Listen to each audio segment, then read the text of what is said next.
Sim, trouxe. Foi muito bom ouvi-la, até ver como isso evoluiu, como isso tem evoluído, né? Quero saudar também o secretário Paulo e o secretário Sérgio pela ajuda também que nos davam aqui. Então, eu acho que o deputado Cajado, e também todos da mesa, o presidente Jaime, o senador Confúcio e o deputado Cláudio Cajado. O deputado Cláudio Cajado, ele foi muito preciso nas perguntas dele, então eu não vou, assim, eu não quero orbitar, eu não vou fazer as mesmas perguntas, eu tinha umas perguntas que ele já fez, eu já me sinto contemplada pela fala dele, muita coisa. Mas, assim, eu gostei da fala quando você disse que não se persegue banda, se persegue meta. Então, isso, para mim, ficou muito claro, né?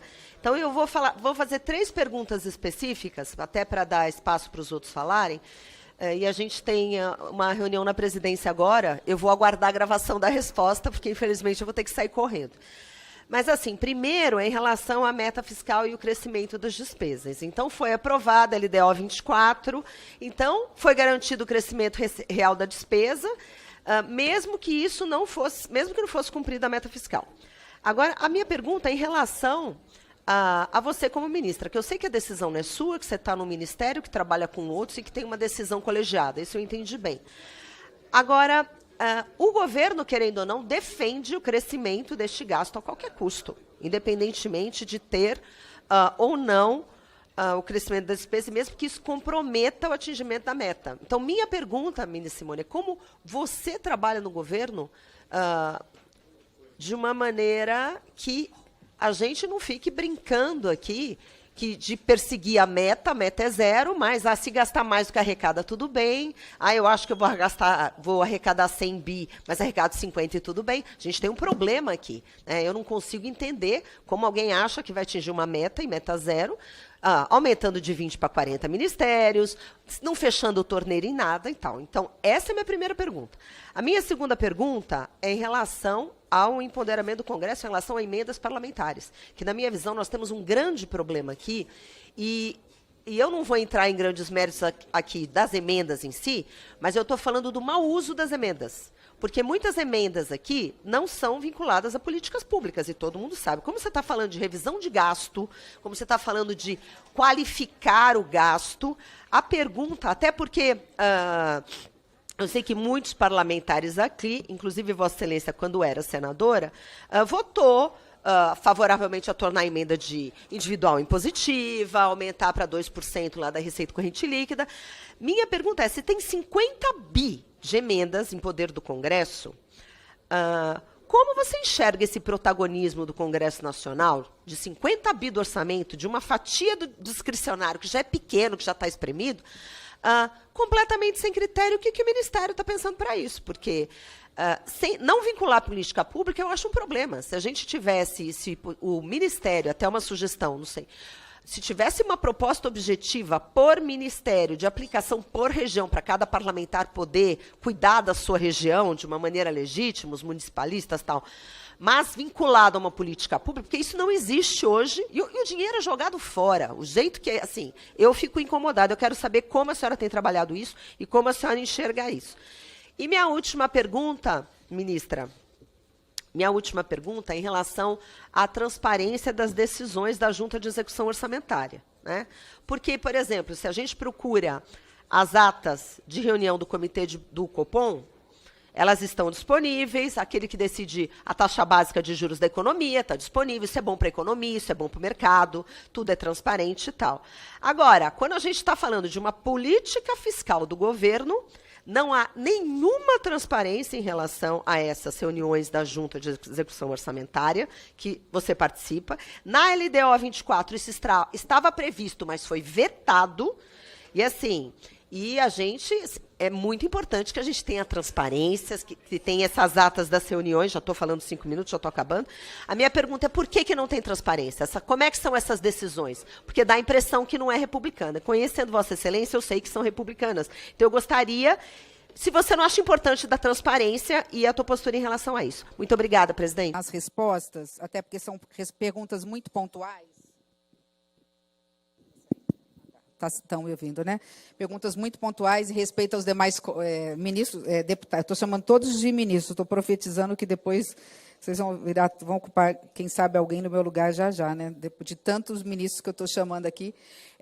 Só faltam mais 3, mas eu vou ser breve, porque as perguntas são bem objetivas. A deputada Adriana me fez uma pergunta. Como garantir meta zero, que é a pergunta do deputado Cajado, e se tem apoios, eu estou sozinha nisso. Não. Né? A equipe econômica tem foco, é meta zero, é esse o nosso objetivo. E qual é a segurança que os senhores e as senhoras têm em relação a isso? Né? O próprio arcabouço, que diz que se nós não cumprirmos a meta, tem gatilhos impostos para nós mesmos. Não pode dar aumento, não pode fazer concurso público e tudo mais. Então, nós temos que conseguir a meta zero. Tudo mais constante, o ministro da Fazenda tem um leque aí de informações, e o planejamento também, de que nós temos condições tudo mais constante, né? Lembrando que tivemos o caso da calamidade pública do Rio Grande do Sul, para colocar que na vida, lamentavelmente, apesar de tudo, há surpresas ruins, mas tudo mais constante, nós vamos alcançar a meta zero. E o nosso instrumento se chama bloqueio. Contingenciamento. Se tivermos no 4º relatório, no 3º já vai haver, se não comparecerem as receitas. Lá do 4º, o último é 5º? O último é 6º. O último é o 5º relatório. Se verificar que não vai alcançar a meta zero, nós vamos alcançar a meta zero contingenciando ou bloqueando. Despesas, muitas vezes, de investimentos ou alguma coisa que não está sendo, não deu tempo, inclusive, de serem executadas. Essa é a prioridade da equipe econômica, e eu estou falando aqui também em nome do ministro da Fazenda. A deputada também fala das emendas parlamentares. Bom, essa é uma decisão política, né, uma decisão colegiada. Eu só diria que 50% dela é destinada para a saúde, né, e qualquer possível fraude que, porventura, pode acontecer, e é natural, né, que, muitas vezes, até os parlamentares não conseguem lastrear. Eu sei da boa vontade, interesse de ajudar, mas os parlamentares colocam na mão de prefeitos, né, de governadores, e não tem o controle. Como é que se faz o controle disso? O Ministério do Planejamento não tem capacidade nenhuma. Nós nem podemos, constitucionalmente falando, rastrear essa emenda até a ponta, até a execução. Para isso, nós temos os mecanismos do Tribunal de Contas Estaduais, algumas capitais dos Tribunais de Contas do município, Ministério Público, Ação Popular, Ação Civil Pública, Câmara de Vereadores e tudo mais para poder... podemos aperfeiçoar? Podemos, mas isso é uma decisão coletiva dos parlamentares. As comissões temáticas, está me lembrando aqui o Paulo, que é da casa, né? As comissões temáticas podem ajudar, inclusive, nessas discussões e reestruturação de possíveis emendas que, porventura, não estejam indo para políticas públicas para dizer esse caso não cabe, não pode ir para tal lugar. Acho até que é uma forma as comissões participarem para proteger as senhoras e os senhores. Olha, não pode colocar emenda em algum tipo de atividade, sei lá, cooperativas, alguma coisa que poderia vir a criar algum problema aí nesse sentido, né? Em relação à transparência das decisões da AGEL, eu sou favorável. Eu só quero dizer o seguinte, que é uma frustração se vocês olharem as atas, porque, na realidade, o grande trabalho, ele não é feito na junta, ele é feito dentro dos ministérios. O meu ministério trabalha uma revisão de gastos, aí a minha equipe fala com a equipe da Casa Civil, fala com a equipe da Fazenda, eles têm uma pré-GEL onde eles trabalham, e depois a gente, já sabendo cada ministro, a gente só vai lá na reunião para ratificar. Então, lá não tem o trabalho é feito anteriormente, o debate é feito anteriormente. Claro, surgindo algum debate lá, aquilo é travado, aquilo é discutido. Mas sou favorável, não vejo nenhum problema. O deputado Dagoberto falou de uma coisa que os senhores vão ouvir muito. Vamos falar de coisa boa. O Brasil mudou nos últimos 30 anos, eu mostrei isso, falei aqui anteriormente, a geoeconomia do Brasil mudou. O PIB da indústria caiu, e o PIB do agronegócio cresceu. Onde está o agronegócio brasileiro? No interior.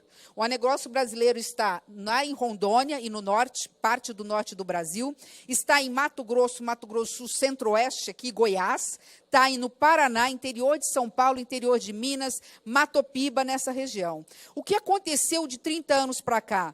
Enquanto, há 30 anos atrás, o maior destino dos produtos exportados do Brasil era pelo Atlântico, só 2% ia para a China, há 30 anos atrás.